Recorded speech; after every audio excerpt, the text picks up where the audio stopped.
Bueno, buenas tardes, ¿cómo andan?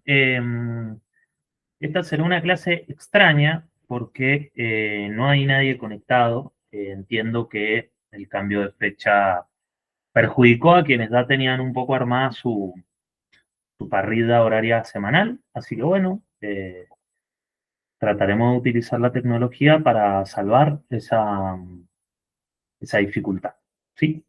Así que bueno, verán que mi cámara anda más o menos, pero no se preocupen que estoy.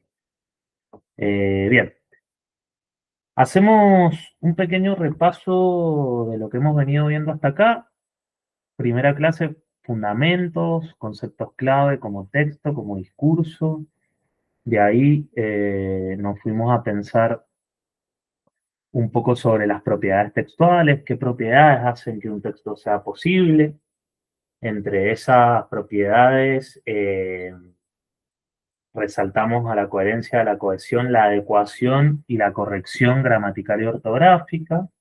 Y las últimas dos clases hemos profundizado un poco sobre la coherencia,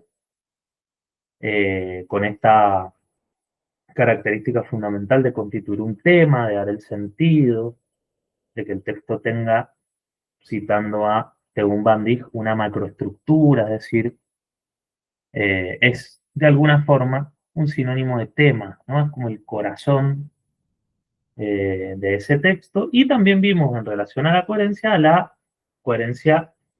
local, ¿no? Lo que se hace entre oración y oración.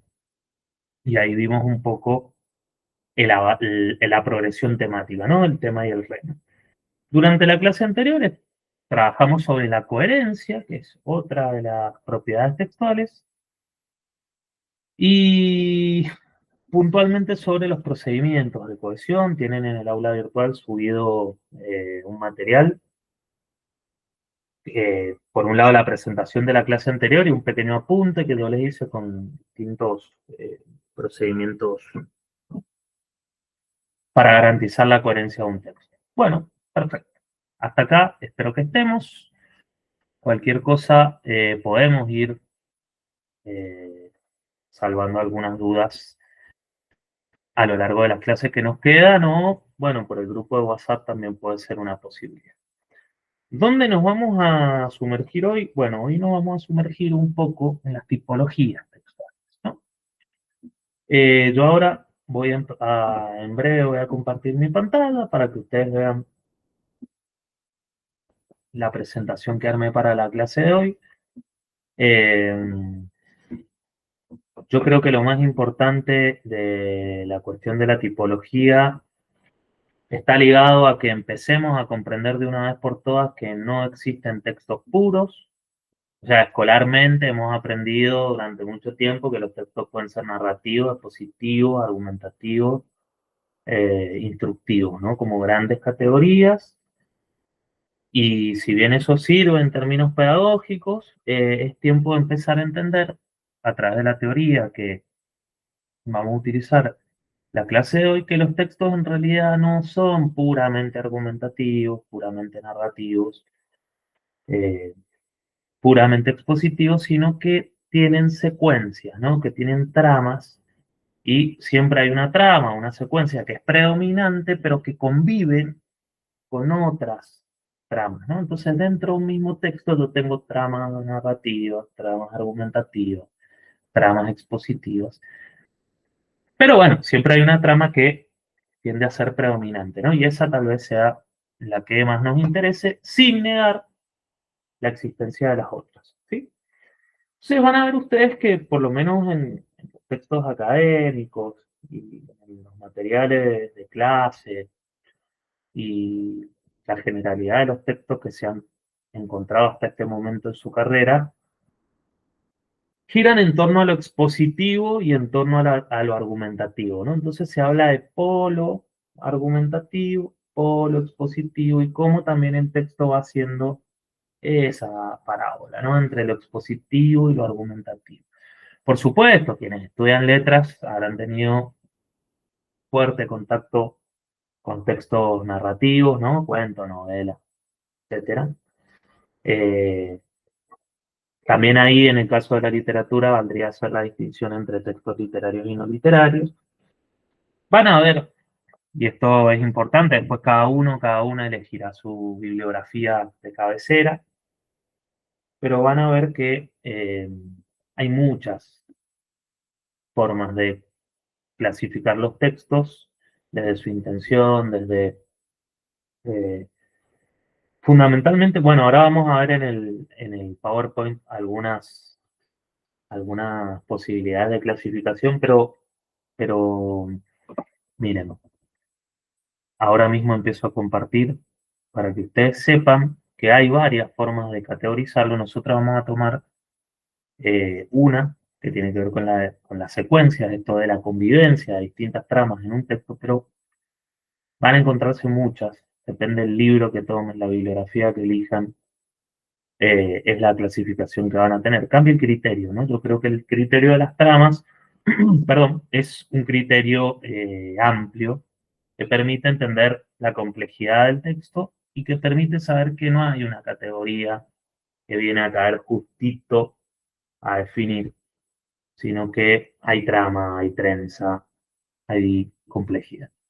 Bueno, otra cosa, esta clase obviamente va a durar mucho menos porque al no tener intercambio e interacción, es muy posible que, bueno, esté mucho menos tiempo.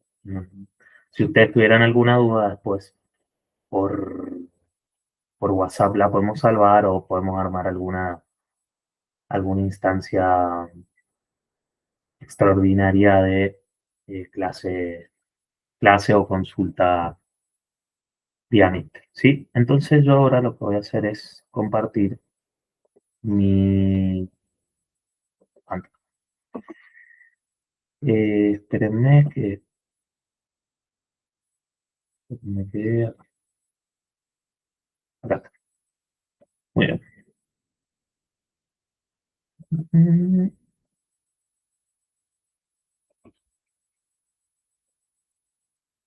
Espérenme que se me pone un poco alto. Yo creo que ahora se va a poder compartir. Yo, a ver, acá. Bueno, muy bien. Eh, Como verán, estoy presentando, ya nos dice eso nuestro querido Google Meet. Hoy tenemos la clase teórica número 4, secuencias textuales y estrategias. La explicación. Hoy vamos a trabajar sobre la explicación y la clase que viene vamos a trabajar sobre la argumentación. Entonces, vamos. Yo les voy a ir leyendo algunos de estos fragmentos que he elegido para constituir este apunte, ¿no? Sí, un poco recuperando lo que les decía recién. Existen varios criterios de clasificación textual, como por ejemplo el que pone el foco en la intención o en el contenido. Serían dos maneras de clasificar, pensando qué quiere hacer un texto, cuál es su función, y después otra posibilidad está en relación del contenido, ¿no? Sin embargo, nosotros vamos a trabajar con la propuesta de tipificación de los textos, que es el enfoque, espérenme que yo, mientras ustedes verán que esto es vivo, eh, voy editando algunas cositas que obviamente se escapan del PowerPoint. Ahí está. ¿Qué es el enfoque secuencial de ARM? ¿No? Esto de lo que les venía diciendo recién, un poco para que ustedes vayan también acopiando algunos nombres, alguna fuente bibliográfica. Según este enfoque, el texto es una estructura compuesta de secuencias, entendiendo por secuencia el modo con que están dispuestos los hechos o las ideas que el texto comunica, una estructura relativamente autónoma que posee una organización interna propia. Las secuencias pueden reducirse a algunos tipos fundamentales de articulación de proposiciones: narrativa, descriptiva, argumentativa, instructiva, explicativa y dialogal. ¿Sí? Entonces, nosotros vamos a trabajar con el enfoque secuencial de Adam.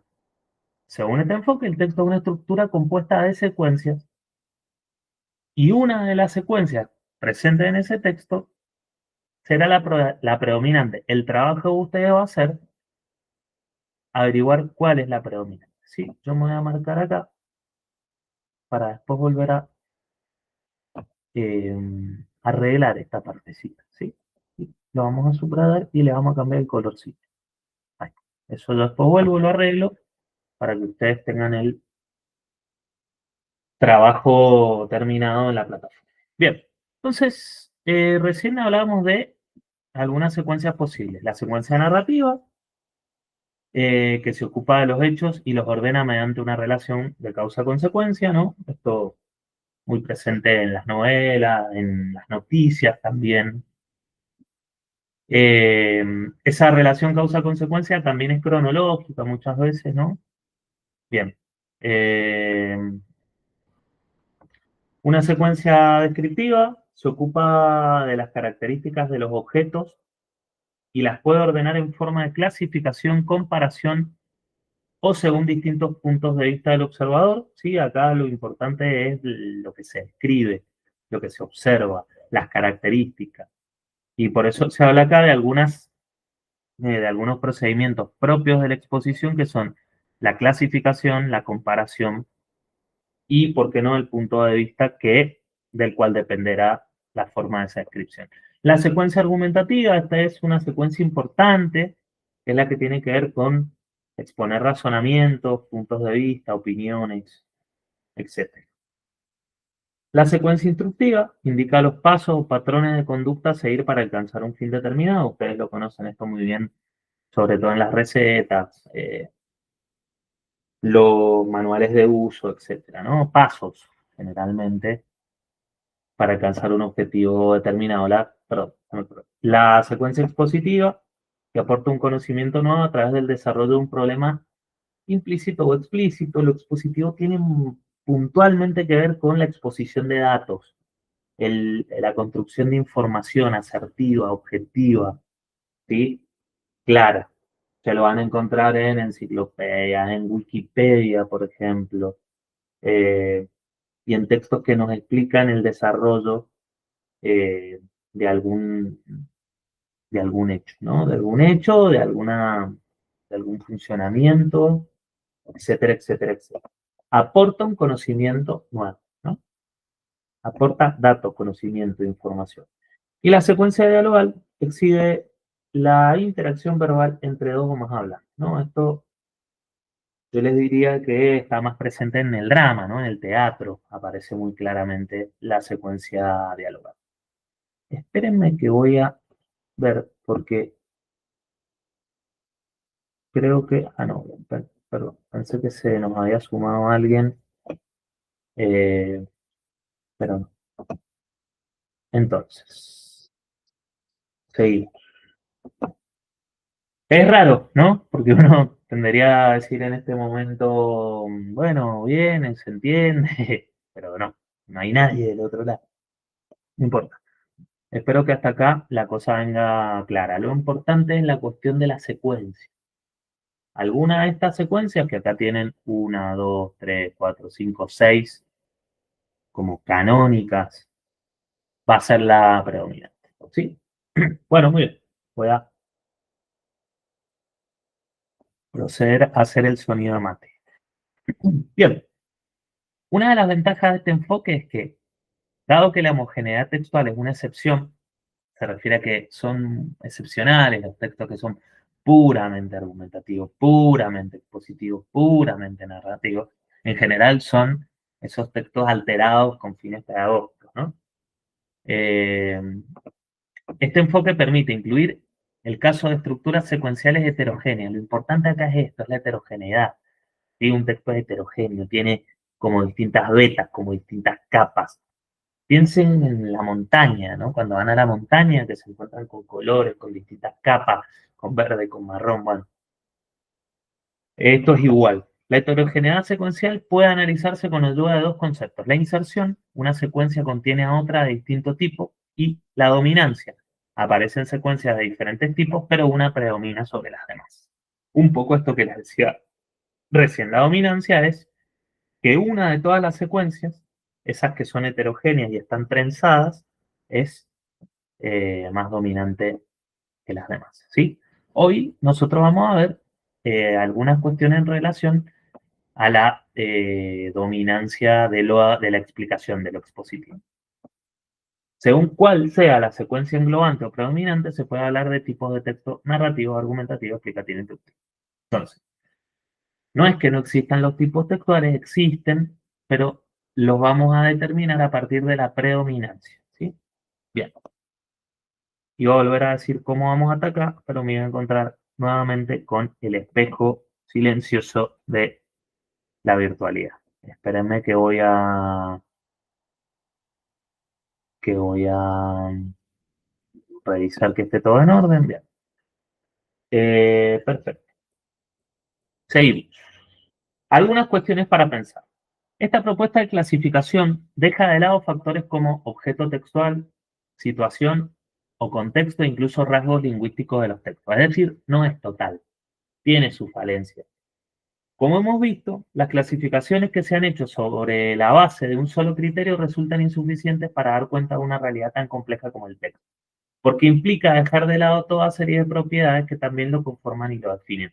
Algo, cuando definimos, siempre huye, siempre queda fuera, siempre se nos escapa.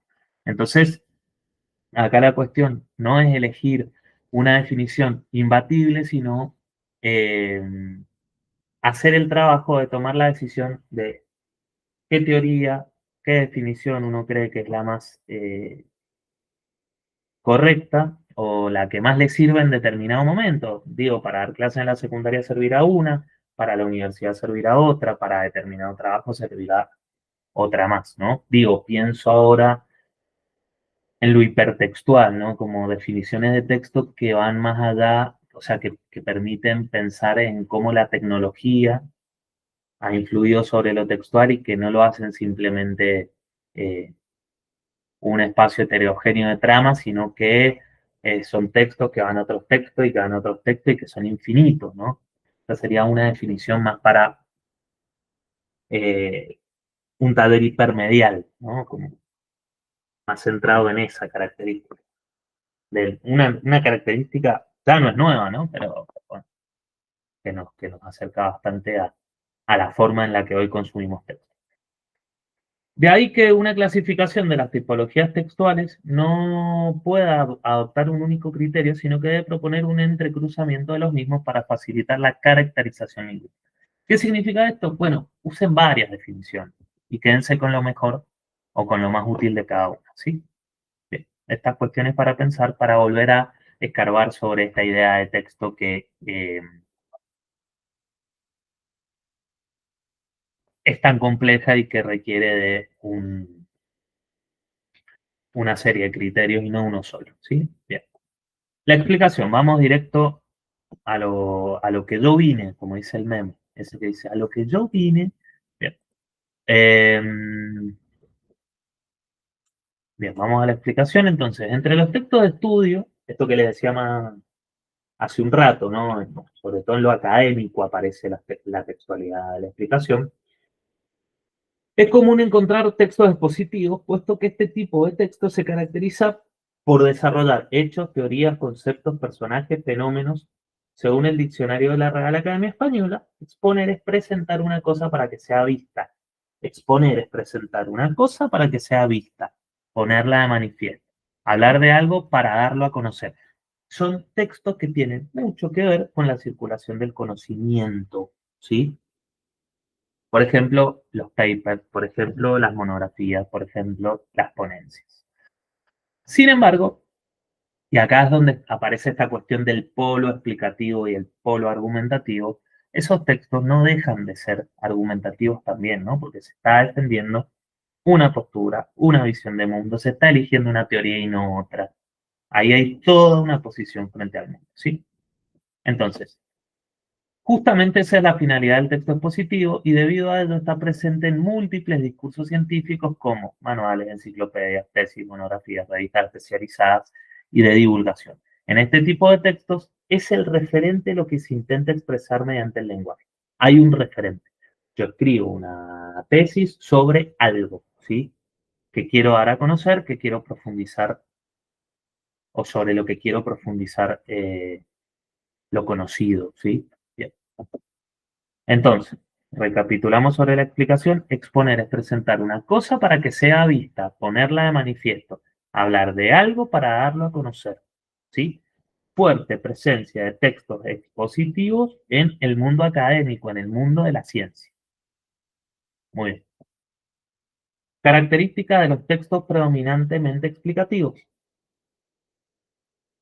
Tenemos que los textos predominantemente explicativos son informativos, explicativos y directivos. Es informativo porque tiene como función, valga la redundancia, informar, es decir, brindar información sobre temas diversos.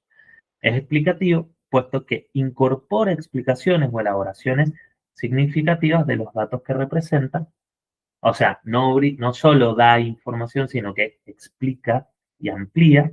Y finalmente es directivo porque el emisor introduce pistas implícitas y explícitas para guiar la lectura y la comprensión del texto. A través del título, subtítulo, infografía y todo tipo de elementos paratextuales. Ya vamos a volver sobre esto. Así como también procedimientos lingüísticos. Se señala la información nuclear o central que según el emisor debe extraer el receptor. Es decir, que el escritor de un texto expositivo dirige la lectura, ¿sí? Espérenme que la cámara, como ya sabemos, a ver si ahí me vuelvo a dar, yo creo que tal vez sí. Espérenme, ahí está. Ahí está. Ahí estoy. Hola. Bueno, esto, lo directivo, ¿no? Hay en quien escribe un texto expositivo va dejando una serie de elementos que dirigen esa lectura hacia, por supuesto, la comprensión, ¿no? Para que la información circule. Y ahí se habla de un elemento que nosotros ya trabajamos en clases anteriores, que es el paratexto. Son estos elementos que acompañan al texto y permiten mejorar su comprensión. Entonces, ustedes verán que si lo que le interesa al texto expositivo es que se entienda, que circule la información y el paratexto va a ser un elemento fundamental para la explicación, ¿sí? Bueno, muy bien. Seguimos entonces. Abajo yo puse un pequeño asterisco que dice la explicación es un procedimiento clave para la comprensión del cómo y el porqué de los fenómenos desarrollados. Es fuertemente racionalista, ¿sí? El texto explicativo. Bueno, importante entonces, ya sabemos, ya tenemos los rasgos generales de la explicación, de los textos predominantemente explicativos. Ahora lo que nos interesa es su estructura, ¿sí? En este caso se habla de, muchas veces de estructura, se habla de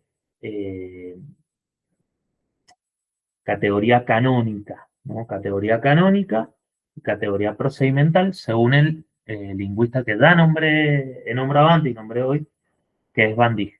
¿Qué significa lo de categoría canónica? Básicamente en la estructura del texto. Cuando se habla de categorías canónicas, se habla de la estructura del texto expositivo. ¿Cuáles son esas categorías canónicas? La introducción, el desarrollo y la conclusión, ¿sí?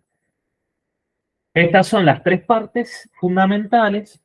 Ya vamos a ver que algunas son opcionales. La que es estructural y nunca puede faltar es el desarrollo. Vieron que acá dice, en la presentación dice obligatorio. Ahí es donde se presenta la información de manera organizada. Pero después tenemos otras dos categorías canónicas que son opcionales, que son la introducción, donde se plantean los objetivos, la hipótesis, lo que se quiere definir, los motivos de por qué definir, por qué ampliar el campo de conocimiento sobre determinado tema. Y al final la conclusión que siempre van a ver que en la argumentación también está en la introducción y la conclusión y son opcionales, pero son importantes porque la introducción abre y permite situarnos y la conclusión recapitula los puntos centrales para cerrar, ¿sí? Pero fíjense bien, la introducción es opcional, la conclusión es opcional también, ¿sí? Bueno, muy bien. Yo siempre voy mirando que las filminas, digo, ¿no? Eso delata mi edad brutalmente. Voy a volver atrás para marcarme algunas. Eh, ya algunas diapositivas, otra época ya, para resolver algunos pequeños problemitas que fui viendo de compaginación. Entonces, estructura básica del texto expositivo, o les puede aparecer por ahí categorías canónicas, introducción, opcional, desarrollo, obligatoria, conclusión, opcional. ¿Sí? Un poco la estructura de muchos de los textos que ustedes conocen. Sepan que, bueno, la estructura también es flexible, maleable, depende del autor, depende de un montón de cosas. Yo les diría que lo expositivo tiende a ser un poquito más ordenadito, suele haber intro y conclusión.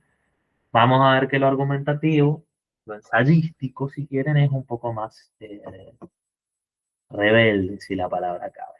¿Sí? Bueno, ¿cómo vienen hasta acá? Nunca lo sabremos, o lo sabremos a posteriori, porque esta es como una clase para fantasmas, ¿no? No me había pasado nunca, igual está bien, ¿no? No me disgusta para nada. Bien, entonces hasta acá tenemos la idea de las secuencias, la idea de los polos, ¿no? Como que el texto suele pendular, ¿no? Entre algunos polos, fundamentalmente expositivo y argumentativo, pero depende. Digo que esta teoría de Adam les permite a ustedes estar como flexibles, ¿no? A saber que las cosas no siempre están tan cerradas y tan definidas como uno escolarmente cree, ¿no? Hemos sido también escolarizados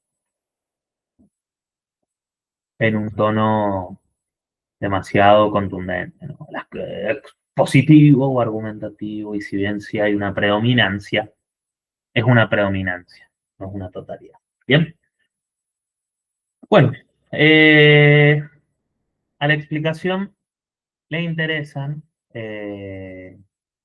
distintos procedimientos, ¿sí? Acá yo les puse varios, los más importantes, que ahora los vamos a ir comentando uno por uno, pero tienen un enlace a un apunte para no poner en todo lo, o sea, para que no nos quede una presentación de 1000 diapositivas.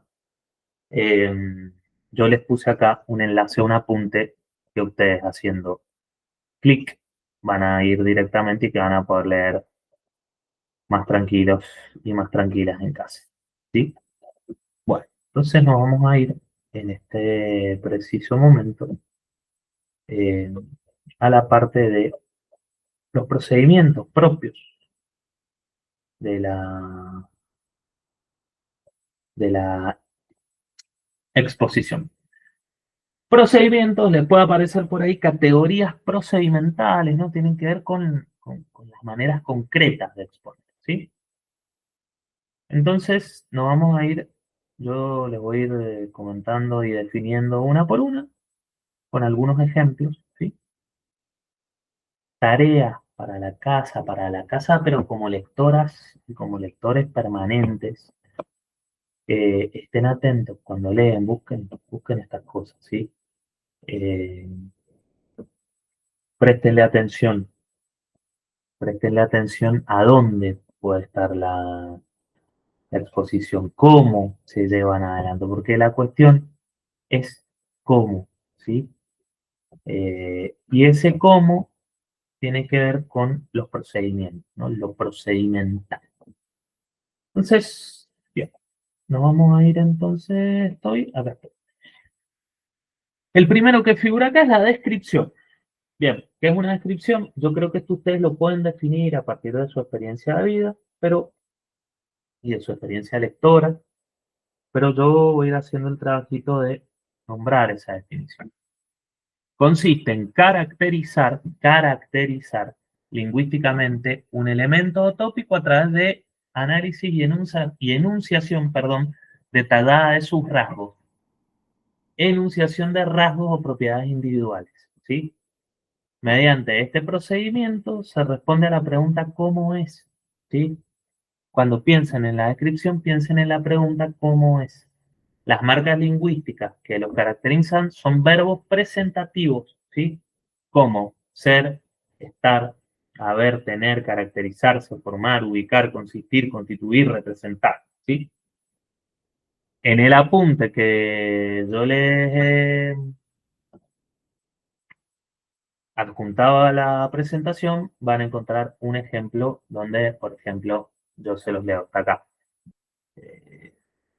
Acá se habla sobre una tribu, ¿no? La tribu tanto se caracteriza por la posesión de piezas de cerámica, así se caracteriza. Puede ser encontrada en tal o cual lugar, ¿sí? Posee tal o cual cuestión, está constituida por tantos referentes, eh, etcétera, ¿sí? Bien, me parece que es sencilla y ustedes la conocen, pero tengan cerca la pregunta ¿cómo es? ¿Sí?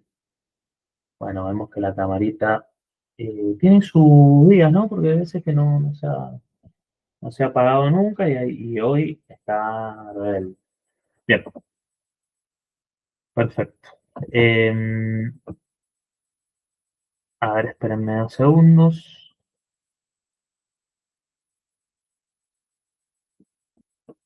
Espérenme que... Gabriela, ¿cómo te va? Hola, profe, ¿cómo le va? Bien. No encontraba el enlace, por eso no podía Bueno, conectarme.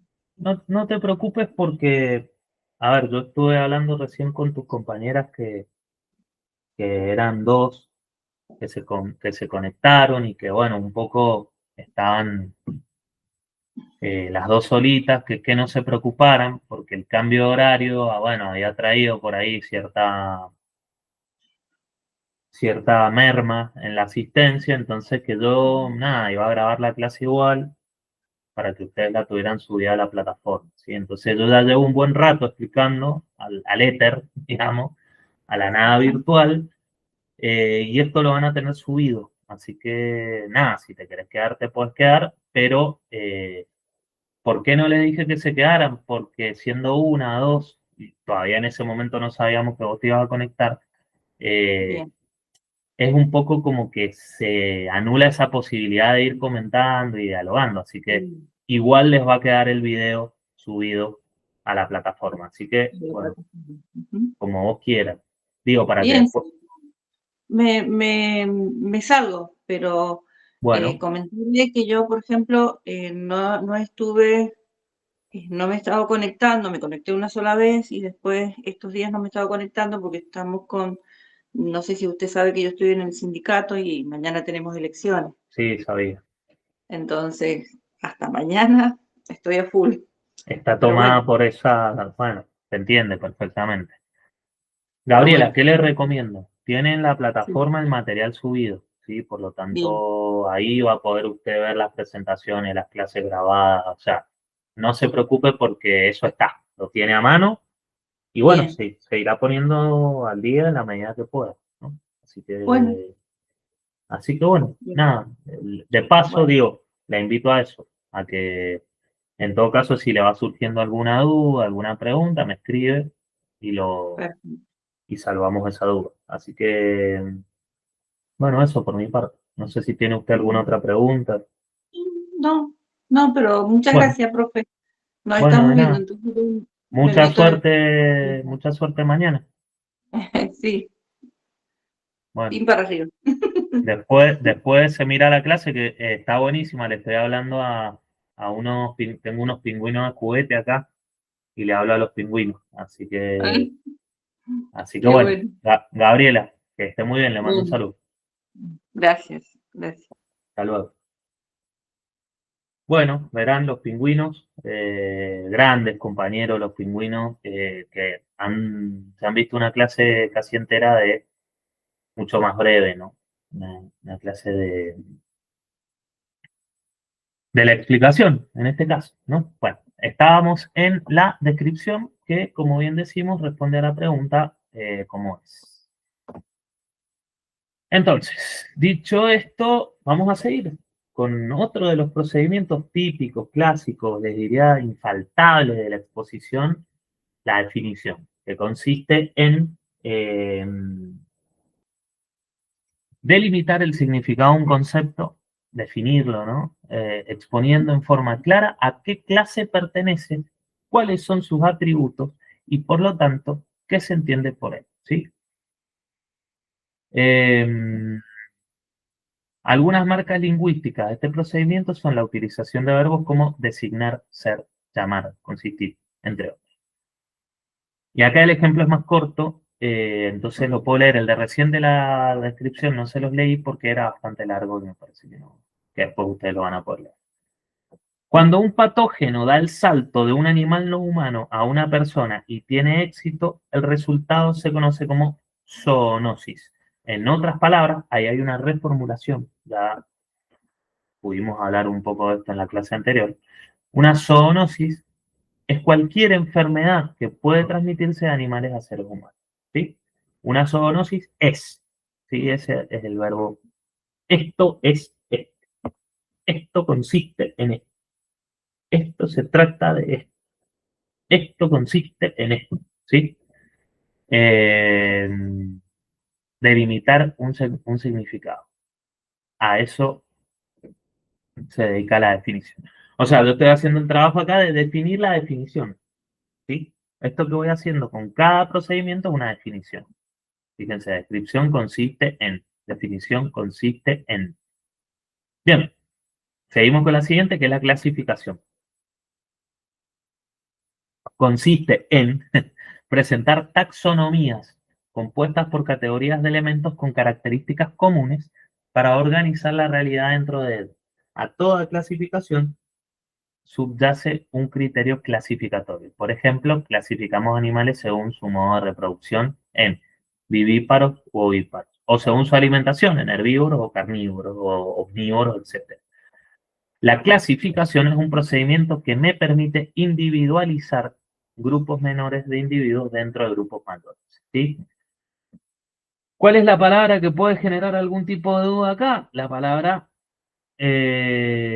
taxonomía. La palabra taxonomía significa como división, clasificación, compartimiento, ¿no? Eh,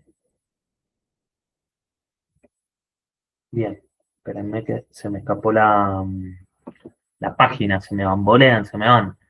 Es una taxonomía, una delimitación, ¿no? Como la clasificación, bien claro es el ejemplo acá, ¿no? Los animales según algún criterio.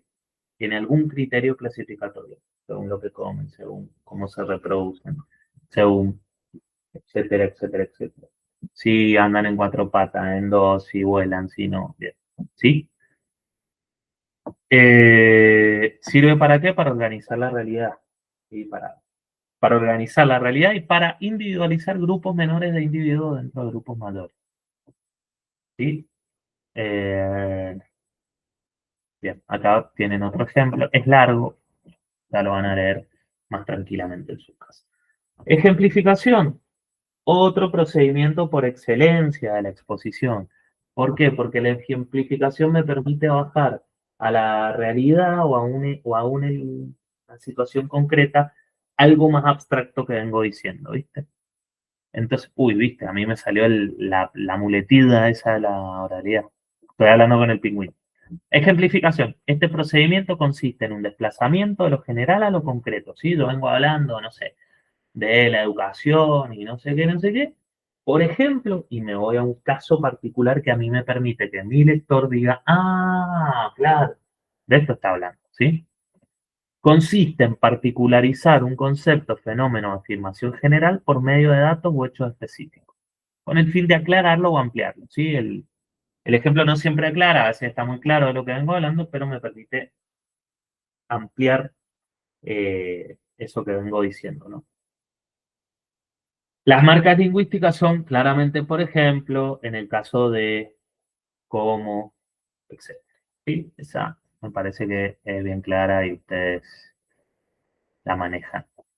Bien, dijimos ejemplificación, vamos a causa-consecuencia. Causa-consecuencia estructura muchas veces muchos de los textos que conocemos, porque es la secuenciación lógica general de la vida, ¿no? Gracias a Dios existe la literatura que se encarga de poner en riesgo esa, esa partición tan causa-consecuencia, pero generalmente establecemos nuestra vida bajo ese criterio lógico, ¿no?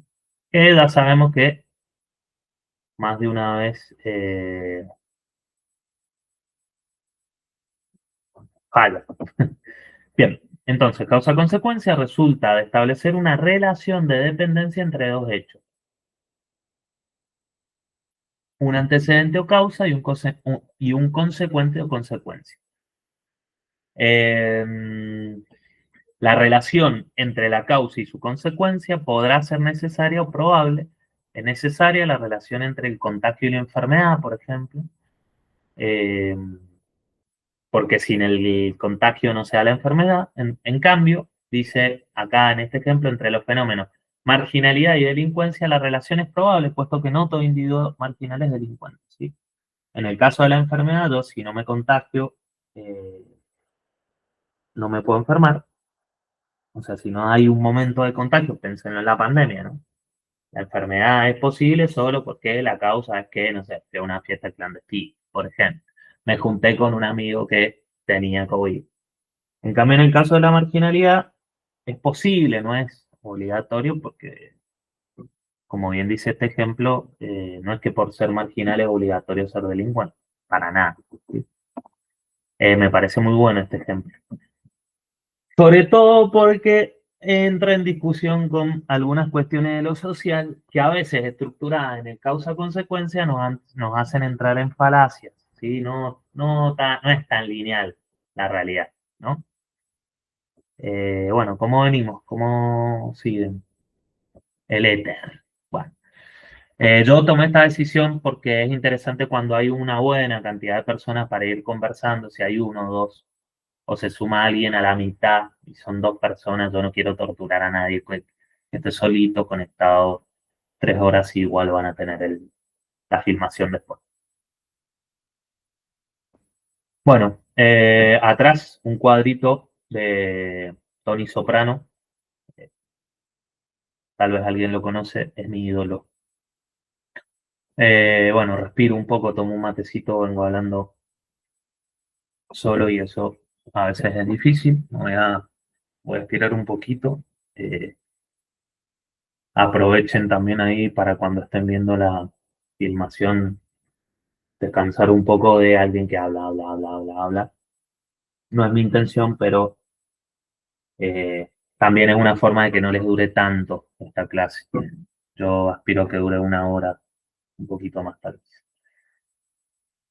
Bien, causa-consecuencia, dijimos.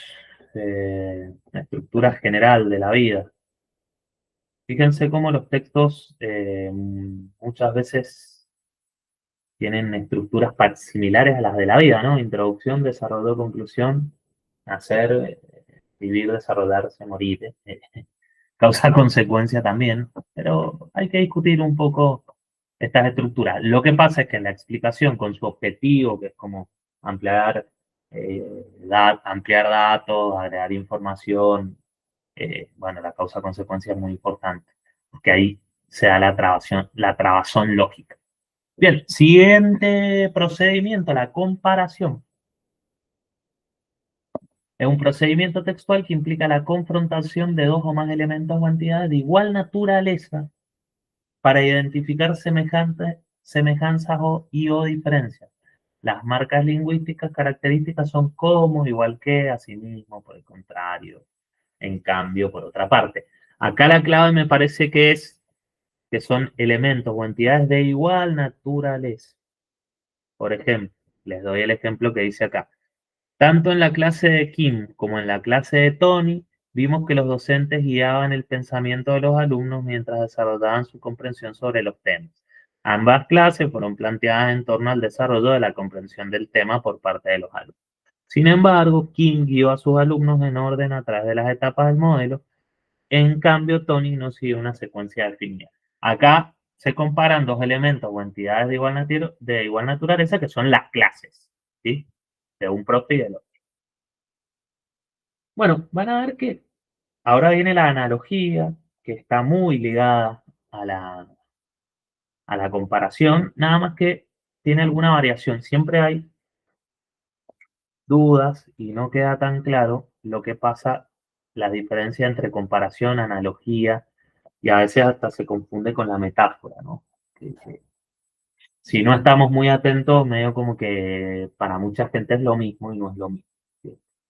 Vamos a leer ahora la definición de analogía. Es un tipo de comparación que explicita únicamente las semejanzas entre dos entidades de distinta naturaleza. La que se intenta explicar es compleja y abstracta con otra más sencilla y familiar. Las semejanzas resultan del análisis de las relaciones internas de cada entidad. Por ejemplo, la analogía yo creo que es un procedimiento que se utiliza mucho para explicarle a los niños realidades nuevas o conceptos nuevos a partir de lo que ya conocen. Entonces, por ejemplo, yo me acuerdo que hace un par de semanas, en una mesa familiar, un niño preguntaba qué es un presidente, qué es el presidente, y el padre le dijo, hizo una analogía, dijo, y bueno, el presidente es al país, a Argentina, lo que el león es a la selva, ¿no? Como una especie de, bueno, un poco monárquico el padre que le explicó, pero bueno, un poco tratar de rescatar la relación que hay entre esos conceptos como un lugar de preeminencia, de poder, de toma de decisiones, ¿no? Entonces acá lo que se hace es lo que hizo este padre para explicarle al hijo, ¿no? Y la clave acá no es que son dos elementos o dos realidades similares las que se comparan, sino que dice, se explicita únicamente la semejanza entre dos entidades de distinta naturaleza, ¿no? El león y el presidente son de distinta naturaleza, pero se explicitan la semejanza, que es el lugar que ocupan en esa realidad, en el presidente en el país y el león en la selva. Bien, tienen un ejemplo acá que es el siguiente. Dice, de la misma manera que los depredadores tienen presas favoritas que acostumbran a cazar, los patógenos también tienen sus predilecciones. Así como un león puede desviarse del comportamiento normal y matar una vaca en lugar de un ñu o un humano, en vez de una cebra, esto puede suceder con los patógenos que cambian de especie objetivo. ¿Sí? Compara lo que hace el león, que a veces puede atacar distintas especies, con lo que puede hacer un patógeno que puede atacar a los animales, a los humanos. ¿Sí? Son dos elementos distintos, pero lo que se resalta es lo que tienen en común, la semejanza, en este caso, una acción, o en el caso del león y el presidente, el lugar que ocupa. ¿Sí? No es lo mismo que la comparación. La comparación es más lineal. Acá hay más términos en la analogía. Responde mucho a esto es a esto lo que esto a esto. ¿Sí? Sería esa la estructura de la analogía. El presidente es al país lo que el león a la selva. ¿Sí? El docente es al aula lo que el presidente al país. Pongámosle, por supuesto que son esquemáticas y muy simplificadoras esas analogías. Habría que entrar a la profundidad de cada caso particular y concreto. Bueno, bien, venimos bien, espero. Espérenme que la cámara verán la caída caída. Bien, entonces ya dijimos, por lo tanto, analogía, comparación, causa-consecuencia, ejemplificación, clasificación y definición. Ahora vamos a ir a problema-solución. Bueno, consiste en organizar la información en el texto estableciendo una relación de dependencia. Es parecida al causa-consecuencia, ¿no? La diferencia es que se plantea un problema, uno es presupuesto como un conflicto o problema y el otro se presupone como su resolución. La solución redefine el problema, proporciona un nuevo punto de vista. Pueden aparecer palabras clave como problema, solución, conflicto, etc. Por ejemplo, les leo acá. Muchos científicos especialistas en cultivos y agricultores piensan que la solución de nuestra crisis alimentaria actual está en una segunda revolución verde basada sobre todo en nuestros conocimientos sobre genética. ¿no? Entonces, bueno, hay un problema, que es la crisis alimentaria, y la solución, que es una segunda revolución. Fácil, me parece. Igual, bueno, en las clases prácticas irán viendo casos concretos, pero estén atentos en todo lo que leen.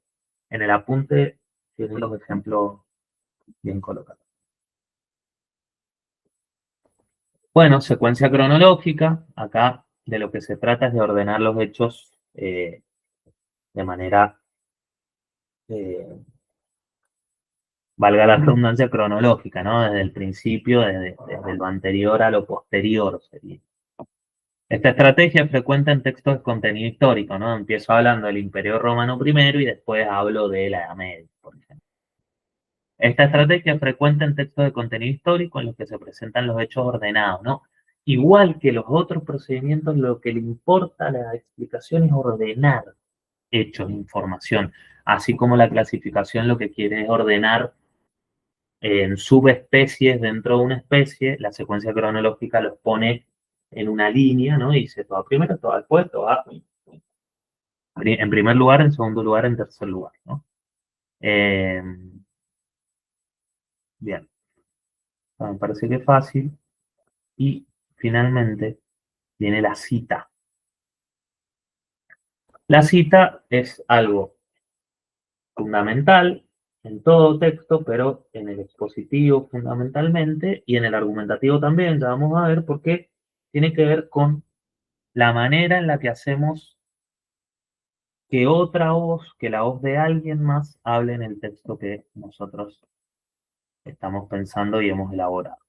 Eh, muchas veces también la van a encontrar como cita de autoridad, porque es la que sirve para respaldar las ideas que vamos desarrollando, ¿no? Entonces, se recurre a expertos. En el texto expositivo, yo voy citando una serie de expertos que validan el tema, la manera en la que yo estoy desarrollando mi tema, ¿sí? Entonces, bueno, como dice Murphy, tal cosa, tal cosa, tal cosa, ¿sí? A ver si se me está pasando alguna cuestión. Creo que no, ¿sí? Entonces, fuimos de la descripción a la cita. Se van a encontrar con más, ¿no? Pero estos son los fundamentales. Ah, me faltó la reformulación. Me parece que la reformulación es sencilla en el sentido que, como el ejemplo, lo que hace es tratar de bajar una explicación más abstracta y ponerla en palabras más accesibles para quien está leyendo o escuchando. Lo importante acá es que quien está del otro lado entienda, ¿sí? En una fuerte búsqueda de hacer comprender, de que la información llegue al otro lado, los datos sean posibles de ser interpretados, ¿no? Bueno, muy bien. Por último, espérenme que ahí voy, acá. Por último, lo que tenemos en nuestro PowerPoint es lo siguiente. Son los elementos paratextuales del texto expositivo. Los elementos paratextuales del texto expositivo, bueno, ustedes la conocen bastante. Ya estuvimos hablando de paratexto. El texto expositivo hace mucho uso del paratexto porque necesita ordenar y organizar la información. Entonces, ahí lo tienen, en el apunte lo tienen bien desarrollado, no me voy a expandir tanto acá, pero tienen títulos, subtítulos, notas al pie, glosarios, ¿no? Para definir palabras que por ahí eh, son de un campo, son de un campo del conocimiento que no es tan conocido, que tiene un uso experto. Las referencias bibliográficas, ¿no? Como hace fuerte hincapié en dónde está respaldado lo que uno plantea, lo que uno explica. eh, y acá sí aparecen otros textos, otros libros. eh, Esto es lo que ustedes han sufrido, deben haber sufrido o sufrirán en relación a las normas APA, ¿no? Bueno, hay todo un sistema para consignar de dónde se saca la información. Los índices, ¿no? Que nos ordenan la espacialidad de esos textos, dónde buscar cada tema, cada subtítulo. Las infografías que aportan material gráfico con información. En esto piensen ustedes en los gráficos de torta, en los gráficos de barra, eh, etcétera, etcétera, etcétera. Bueno, los gráficos, bien dicho, está ahí. También en relación a lo infográfico, ¿sí? La infografía por ahí es más mixta, ¿no? Es como un gráfico, ilustración, información. Son bien interesantes las infografías. Enriquecen el texto desde la perspectiva visual y didáctica. Ese elemento es importante. Eh, espérenme que la... bueno, me estaba refiriendo a la infografía. ¿Sí? Eh, didáctico, el texto expositivo necesita transmitir información, ¿sí? Bueno, muy bien. Eh, ¿Qué nos está quedando? Bueno, gráficos, infografías van ahí de la mano, recuadros también, ¿no? Tienen una función más sintética los recuadros, como de ir rescatando la, los elementos más importantes, ¿no? Es una forma de puntualizar información importante. El epígrafe, ¿saben lo que es un epígrafe? Bueno, posiblemente sí. De todas formas, acá les digo las dos posibilidades que tiene. En primer lugar, las aclaraciones, explicaciones y ampliaciones lingüísticas que se colocan debajo de los gráficos y de las ilustraciones puede llamarse epígrafe, ¿no? Eso, palabritas que aparecen abajo haciendo referencia a la imagen. Y en segundo lugar, se llama epígrafe a la cita de otro texto que realiza el autor y la coloca en el encabezamiento del suyo, pero no en su interior, sino arriba entre el título y el cuerpo, entre el texto citado y el texto nuevo, se establece una íntima relación semántica, ¿no? Esto que vimos cuando vimos paratexto en relación a es un paratexto autoral generalmente, ¿no? Que el autor elige poner un fragmentito de otra obra que establece algún tipo de relación que es una clave de lectura, muchas veces. Bueno, ¿cómo venimos? Nunca lo sabremos porque no hay nadie del otro lado. Hoy era re pesado. Bueno, eso sería. Espérenme que voy a detener ahí la presentación y voy a volver acá. Eso sería, grandes rasgos, la explicación, ¿sí? Espero que la próxima clase, que no será el viernes que viene porque es feriado, pasará al otro posiblemente, o ya veremos dónde ubicarla para que sea posible para la mayoría. La próxima clase vamos a ver la argumentación, pero sí tengan en claro esto que les decía yo hoy al principio, un poco, cómo pega la luz ahí, ¿no? Un poco lo expositivo y lo argumentativo como dos polos entre los que nos vamos moviendo, entre la explicación y la argumentación, que todos los textos que conocemos un poco, argumentación, explicación, argumentación, explicación, ¿sí? Sobre todo los académicos. Otra historia será con los literarios, con los narrativos, ni hablar con un poema, ¿no? Bien, creo que eso ha sido todo. No pretendo estar más de una hora, yo creo que una hora de grabación sin nadie más. Escuchar a alguien hablando es suficiente. Les recomiendo que vayan a la clase práctica porque ahí van a poder ver esto concretamente, ¿sí? Pero en general ustedes ya son lectoras y son lectores de estos recursos, de estas estructuras primero, ¿no? Introducción, desarrollo, conclusión, y adentro de la explicación todos esos procedimientos que hacen posible explicarle algo a alguien. Sin embargo, la práctica no está de más y es importante.